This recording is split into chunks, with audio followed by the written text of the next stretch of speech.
जय हिंद दोस्तों, सबसे पहले हाथ जोड़ के मैं आपसे सॉरी बोलना चाहता हूँ कि वीडियो बनाने में काफ़ी लेट हो गया। वीडियो मैंने रिकॉर्ड किया हुआ था लेकिन एडिटिंग और ये सब के चक्कर में ये सब कुछ मैं ही करता हूँ। बट एनीवे बहानेबाज़ी करने का कोई फ़ायदा नहीं है। लेट तो लेट। तो थर्ड पार्ट ऑफ सीरीज़ का जो थर्ड क्लास है, जो थर्ड लेक्चर है, आज हम लोग इसमें प्रोनाउन सीखेंगे। पार्ट ऑफ स्पीच क्या होता है, फर्स्ट लेक्चर में मैंने अच्छे से समझाया हुआ है, अगर आपने नहीं देखा तो अच्छे से देख लीजिए। उसके बाद मैंने नाउन क्या होता है वो मैंने अच्छे से सिखाया हुआ है, वो आप नहीं देखे तो देख लीजिए। इस लेक्चर में मैं आपको सिखाने वाला हूँ प्रोनाउन क्या होता है और मैं गारंटी देता हूँ ज़्यादा लंबा वीडियो नहीं बनाऊँगा। तो सबसे पहले प्रोनाउन क्या होता है दोस्तों प्रोनाउन का एक हमेशा आप देखोगे इंग्लिश में हमें क्या है ना वर्ड पकड़ना है। अब यहाँ पे आप देखोगे दोस्तों प्रोनाउन में, तो प्रोनाउन किसका बना हुआ है दोस्तों? ये नाउन का बना हुआ है। ऑलराइट, किसका बना हुआ है? नाउन का बना हुआ है। और 1 मिनट में पेन चालू कर लेता हूँ। ये किसका दोस्तों बना हुआ है? नाउन का बना हुआ है। तो अगर मैं इसको अलग-अलग करने की कोशिश करूँ तो ये प्रो प्लस नाउन है। कहीं न कहीं इसमें क्या है नाउन का रोल है। Alright, so it may be defined as a word used instead of word. Noun की जगह पे अगर कोई वर्ड यूज होता है उसको प्रोनाउन बोलते हैं। क्यों यूज करूं मैं? क्योंकि बार-बार आप नाउन यूज नहीं कर सकते। बार-बार एक ही चीज आप नाउन बोलोगे तो क्या होगा पता है? ऑड लगेगा, बहुत ही खराब लगेगा, बहुत ही भद्दा लगेगा। तो नाउन रिपीट बार-बार ना हो इसके लिए हम लोग क्या यूज़ करते हैं? प्रोनाउन यूज़ करते हैं। मुझे पता है डेफिनिशन से और ये सबसे समझ में नहीं आता है। मेरे पास एग्जांपल है, डोंट वरी, राइट? तो सबसे पहले आप देखोगे कि ये पैराग्राफ आप देखोगे, Ravi is a good boy, Ravi plays cricket very well, sorry every day, cricket gives Ravi an immense pleasure, Ravi has a sister, Ravi's father is an engineer. अब मुझे बताओ बार-बार रवि यहाँ पे बोल रहे हैं, बार-बार रवि बोल रहे हैं। रवि यहाँ पर आ गया, रवि यहाँ पर आ गया। बाद में cricket gives Ravi an immense pleasure, Ravi has a sister, Ravi's father, कितना वो लग रहा है। तो ये रिपीट ना हो क्योंकि यहाँ पे नाउन कौन है दोस्तों? रवि है। वैसे और भी नाउन है, लेकिन जो मेन नाउन कैरेक्टर यहाँ पे बात हो रही है, वो क्या है? रवि की बात हो रही है यहाँ पे, राइट? तो बार-बार नाउन रिपीट हो रहा है, ये भी आपका नाउन है। अब ये नाउन बार-बार रिपीट ना हो, इसकी जगह मैं कोई ऐसे वर्ड लिख दूं कि जो ये रिपीट ना हो और इसकी मीनिंग भी चेंज ना हो, उसको बोलते हैं प्रोनाउन। ऑलराइट, तो अगर मैं इसका करेक्टेड वर्जन में यहाँ पे करूं, जो कि ग्रामेटिकली बहुत ही ग्रामेटिकली तो ये भी सही है, लेकिन बार-बार आप रवि बोलते हो तो बहुत ऑड लगता है, बहुत भद्दा लगता है, सुनने में अच्छा नहीं लगता। ऑलराइट, तो वो रिपीट ना हो इसके लिए यहाँ पे क्या है? प्रोनाउन यूज़ किया हुआ है। तो सबसे पहले एक बार तो आपका नाउन आने ही वाला है कि Ravi is a good boy. अब रवि प्लेज क्रिकेट एवरीडे, तो यहाँ पे मैंने लगा दिया he plays cricket everyday.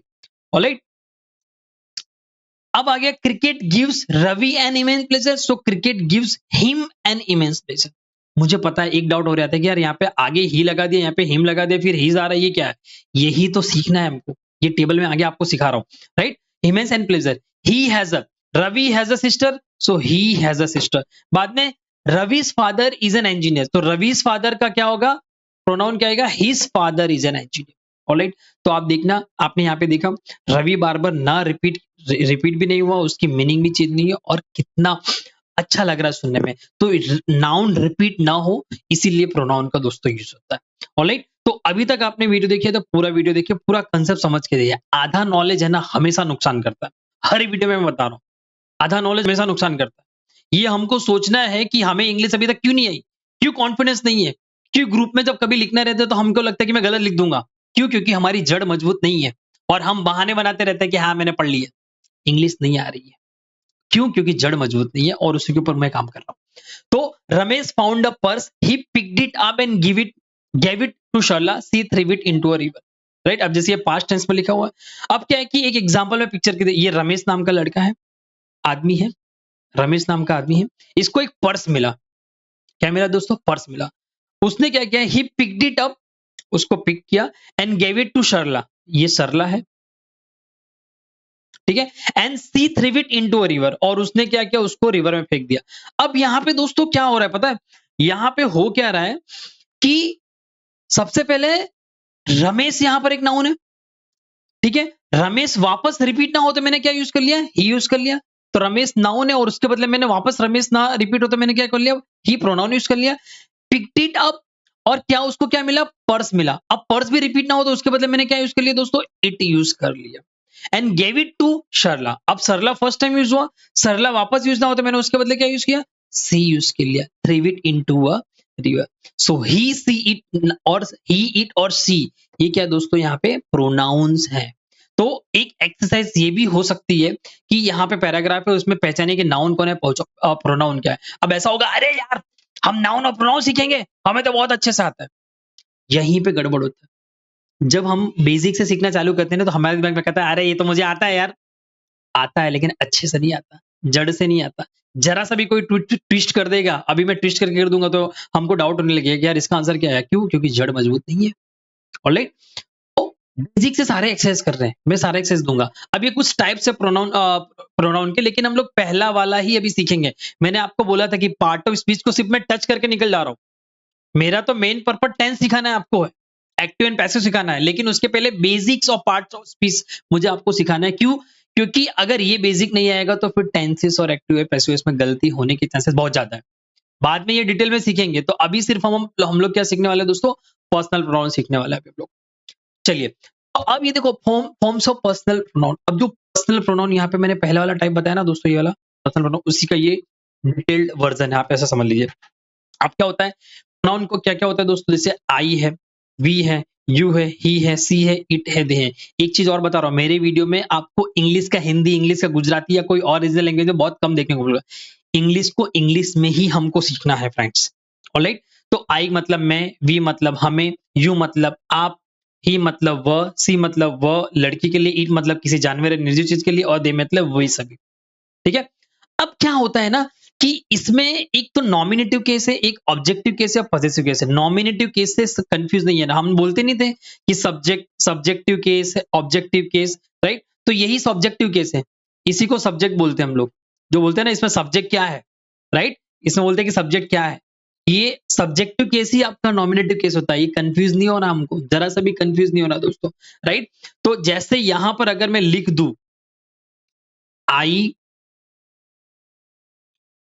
Am a boy, ठीक है? तो यहां पर जो दोस्तों आई है वो क्या है? सब्जेक्ट है, याद रखना। तो ये जो पूरा चीजें बता रहा है ना दोस्तों, ये सब्जेक्ट बता रहा है। आपका सब्जेक्ट क्या है? तो I, we, you, he, she, it, they क्या है? ये सब्जेक्ट है, याद रखना। ऑलराइट, ये क्या होता है? फर्स्ट पर्सन क्या होता है, सेकंड पर्सन क्या होता है, थर्ड पर्सन क्या होता है, और इसको कहां पे यूज करना है, इसमें से सिंगुलर कौन है, प्लूरल कौन है, कैसे पहचानना है, इसके ऊपर मैं इसके बाद वाला डेडिकेटेड वीडियो बनाने वाला हूं। क्योंकि वो समझना बहुत जरूरी है। लोग वहीं पे गलती करते हैं कि फर्स्ट पर्सन क्या होता है, सेकंड पर्सन क्या होता है, थर्ड पर्सन क्या होता है, यहीं पे लोग गलती करते हैं, राइट? तो अभी इसको साइड में रखिए, अभी समझिए कि आपका सब्जेक्ट है और आपका ये ऑब्जेक्टिव केस है जो कि इस तरफ होता है, वर्ब के इस तरफ होता है, राइट? और आपका ये पॉजिटिव केस है। पॉजिटिव केस क्या होता है दोस्तों? ये हमेशा हक बताता है कि give me, it is mine, है ना? ये हक बताता है कि मेरा है, ये अपना हक जताता है। तब आपको क्या बोलते हैं? पॉजेसिव केस होता है। तो ये अलग-अलग 3 केस होते हैं प्रोनाउन के। एक तो नॉमिनेटिव केस या सब्जेक्टिव केस, एक आपका ऑब्जेक्टिव केस और एक आपका पॉजेसिव केस। अभी सिर्फ इतना लेके चलिए, धीरे-धीरे सब क्लियर होगा। मुझे पता है बहुत सारे डाउट आने लगते हैं, ये कहां से है, वो कहां से है। होता है, होता है। मैं समझ सकता हूँ।